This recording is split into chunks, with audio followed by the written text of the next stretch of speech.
I'm going to be reading you out a story called Kabuliwala from the very famous writer Rabindranath Tagore. So, a quick description on the story. It is a story of an Afghani merchant from Kabul who comes to Calcutta every year to sell dry fruits. And while living there, he befriends a 5-year-old girl called Minnie who reminds him of his daughter in Kabul. It was first published in 1892, and this is a very emotional and sensitive story which portrayed a father's deep love for his daughter. This story is adapted many times as a Bengali and Hindi movie in 1957 and 1961 respectively, and also as a part of television series named Stories by Rabindranath Tagore. My 5 years old daughter, Minnie, cannot live without chattering. I really believe that in all her life she has not wasted a minute in silence. Her mother is often vexed at this and would stop her prattle, but I would not. To see Minnie quiet is quite unnatural, and I cannot bear it long, and so my own talk with her is always lively. One morning, for instance, when I was in the midst of the 17th chapter of my new novel, my little Minnie stole into the room and putting her hand into mine said, "Father, Ram Dayal, the doorkeeper, calls a crow a crow. He doesn't know anything, does he?"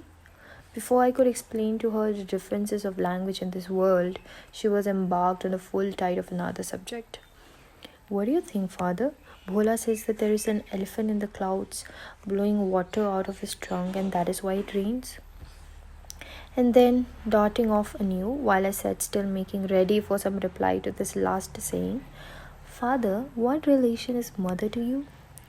"My dear little sister in the law," I murmured involuntarily to myself, but with a grave face contrived to answer. "Go and play with Bhola, Minnie. I'm busy." The window of my room overlooks the road. The child had seated herself at my feet near my table and was playing softly, drumming on her knees. I was hard at work on my 17th chapter, where Protrap Singh, the hero, had just caught Kanchan Lata, the heroine, in his arms and was about to escape with her by the third story window on the castle. When all of a sudden, Minnie left her play and ran to the window crying, "Eh Kabuliwala! Eh Kabuliwala!" Sure enough, in the street below was a Kabuliwala, passing slowly along.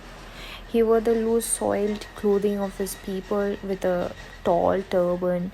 There was a bag on his back, and he carried boxes of grapes in his hand. I cannot tell what were my daughter's feelings at the sight of this man, but she began to call him loudly. "Hey!"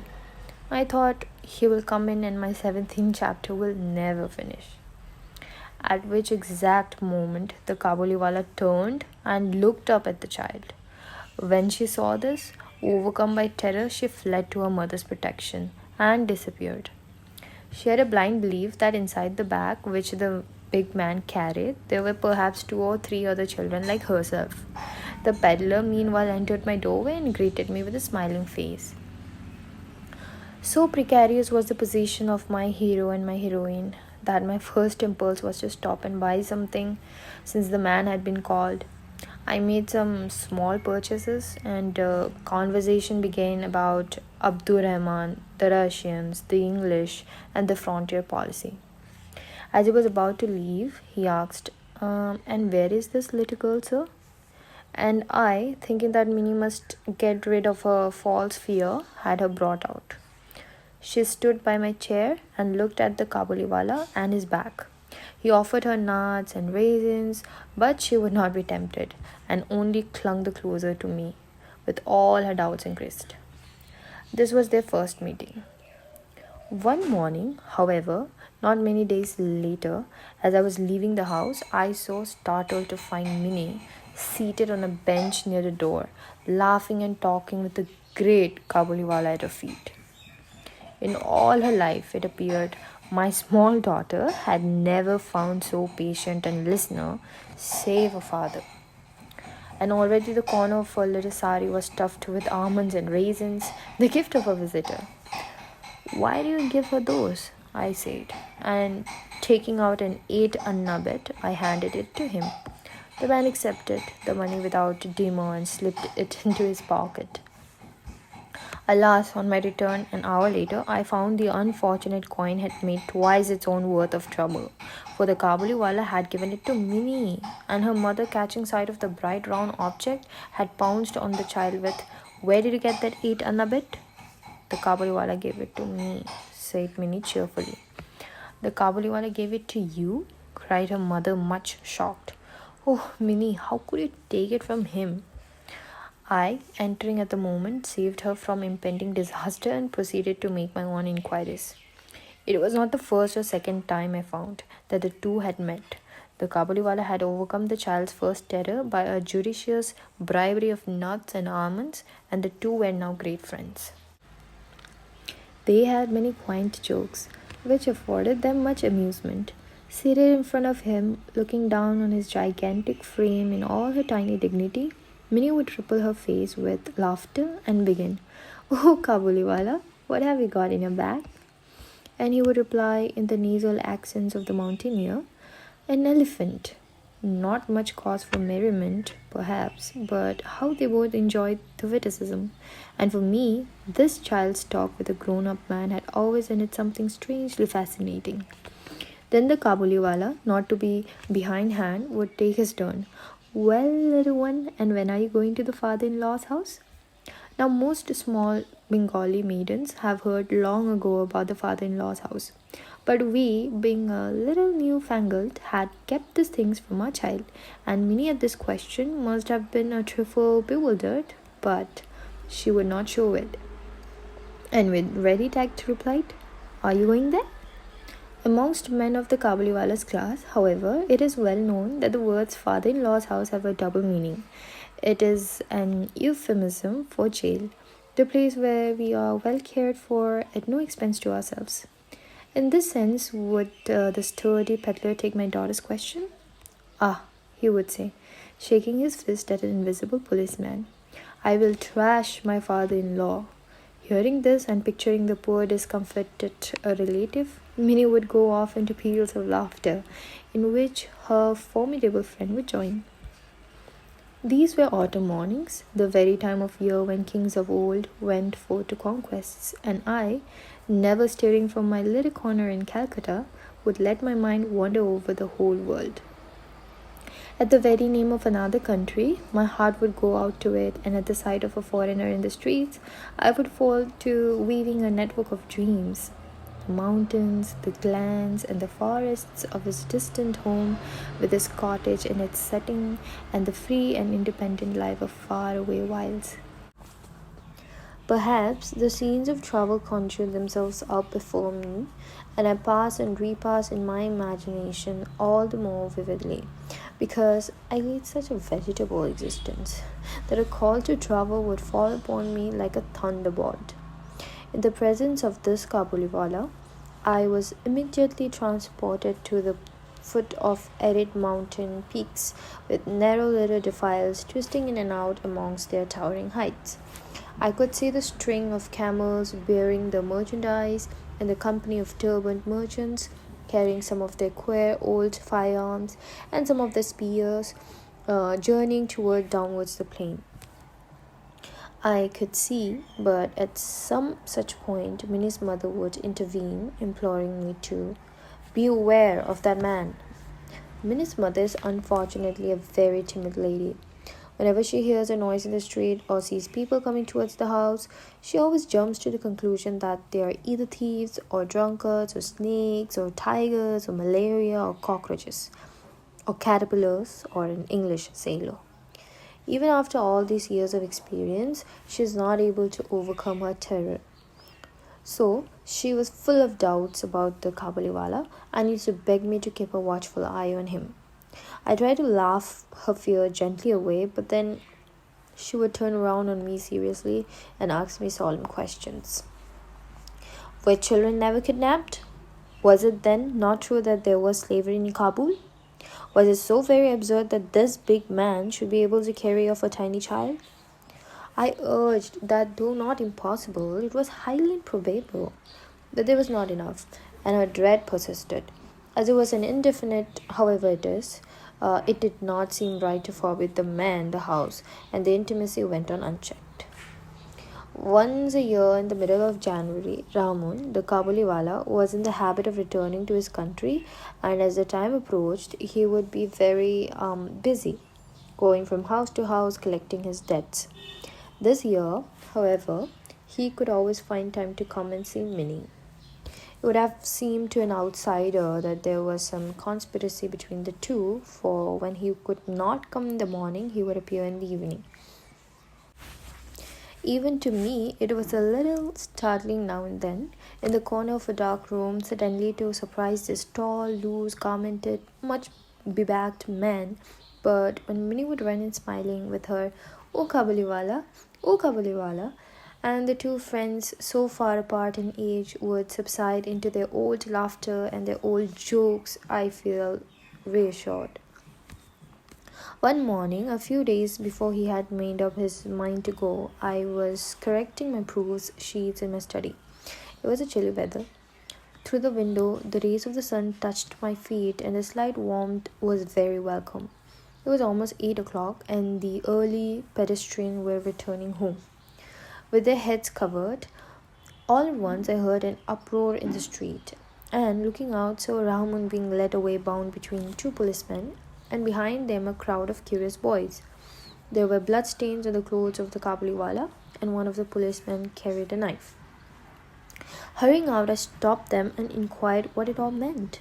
Partly from one, partly from another, I gathered that a certain neighbor had owned the peddler something from a Rampuri shore, but had falsely denied having bought it, and that in the course of the quarrel, Rahman had struck him.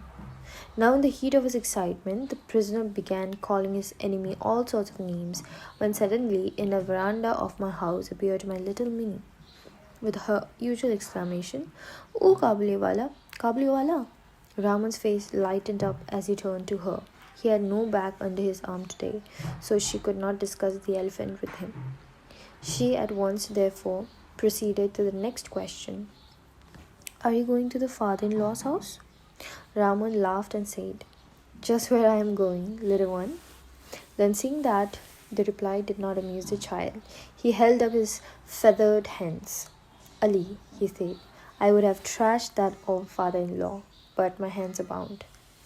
On a charge of murderous assault, Raman was sentenced to some years' imprisonment. Time passed away, and he was not remembered. The accustomed work in the accustomed place was ours, and the thought of the once free mountaineer spending his years in prison seldom or never occurred to us. Even my light-hearted Minnie, I am ashamed to say, forgot her old friend. New companions filled her life.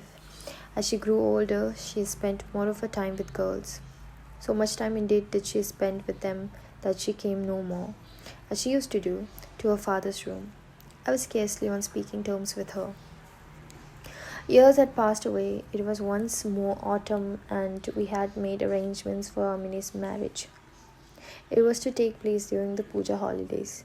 With Durga returning to Kailash, the light of our home also was to depart to her husband's house and leave her father's in the shadow. The morning was bright. After the rains, there was a sense of ebullition in the air, and the sun rays looked like pure gold. So bright were they that they gave a beautiful radiance even to the sordid brick walls of our Calcutta lanes. Since early dawn today, the wedding pipes had been sounding, and at each beat my own heart throbbed. The wail of the tune, Bhairavi, seemed to intensify my pain at the approaching separation. My Minnie was to be married tonight, for early morning noise and bustle had pervaded the house. In the courtyard, the canopy had to be slung on its bamboo poles. The chandeliers, with their tinkling sounds, must be hung in each room and veranda. There was no end of hurry and excitement. I was sitting in my study looking through the accounts when someone entered, saluting respectfully, and stood before me. It was Raman, the Kabuliwala. At first I did not recognize him. He had no back, nor the long hair, nor the same vigor that he used to have. But he smiled, and I knew him again. "When did you come, Raman?" I asked him. "Last evening," he said. "I was released from jail." The words struck harsh upon my ears. I had never before talked with one who had wounded his fellow, and my heart shrank within itself. When I realized this, for I felt that the day would have been better omened had he not turned up. There are ceremonies going on, I said, and I'm busy. Could you perhaps come another day? At once he turned to go, but as he reached the door, he hesitated and said, May I not see the little one, sir, for a moment?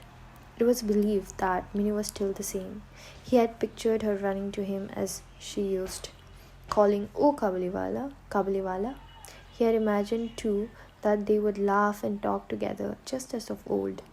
In fact, in memory of former days, he had brought, carefully wrapped up in paper, a few almonds and raisins and grapes, obtained somehow from a countryman, for his own little fund was dispersed. I said again, There's a ceremony in the house, and you will not be able to see any one today. The man's face fell. He looked wistfully at me for a moment, said, Good morning, and went out. I felt a little sorry and would have called him back, but I found he was returning of his own accord. He came close up to me, holding out his offerings, and said, I brought these few things, sir, for the little one. Will you give them to her? I took them and was going to pay him, but he caught my hand and said, You're very kind, sir. Keep me in your recollection. Do not offer me money. You have a little girl. I too have one like her in my own home. I think of her and bring fruits to your child, not to make a profit for myself. Saying this, he put his hand inside his big loose robe and brought out a small and dirty piece of paper. With great care, he unfolded this and smoothed it out with both hands on my table. It bore the impression of a little band, not a photograph, not a drawing, the impression of an ink-smeared hand laid flat on the paper. This touch of his own little daughter had been always on his heart, as he had come year after year to Calcutta to sell his wares in the streets. Tears came to my eyes. I forgot that he was a poor Kabuli fruit seller, while I was, but no, what was I more than he? He also was a father. That impression of the hand of his little Prabhati in her distant mountain home reminded me of my own little Minnie. I sent for Minnie immediately from the inner apartment. Many difficulties were raised, but I would not listen. Clad in the red silk of a wedding day, with the sandal paste on her forehead, and adorned as a young bride, Minnie came and stood bashfully before me. The Kabuliwala looked a little staggered at the apparition. He could not revive their old friendship. At last he smiled and said, Little one, are you going to your father-in-law's house? But Minnie now understood the meaning of the word father-in-law, and she could not reply to him as of old. She flushed up at the question and stood before him with her bride-like face turned down. I remembered the day when the Kabuliwala and my Minnie had first met, and I felt sad. When she had gone, Raman heaved a deep sigh and sat down on the floor. The idea had suddenly come to him that his daughter too must have grown in this long time, and that he would have to make friends with her anew. Assuredly he would not find her as he used to know her, and besides, what might not have happened to her in these 8 years? The marriage pipes sounded, and the mild autumn sun streamed around us. But Ramun sat in the little Calcutta lane, and saw before him the barren mountains of Afghanistan. I took out a banknote and gave it to him, saying, Go back to your own daughter, Raman, in your own country, and may the happiness of your meeting bring good fortune to my child. Having made this present, I had to curtail some of the festivities. I could not have the electric lights I had intended, nor the military band, and the ladies of the house were despondent at it. But to me, the wedding feast was all the brighter for the thought that in a distant land a long-lost father met again with his only child. Thank you.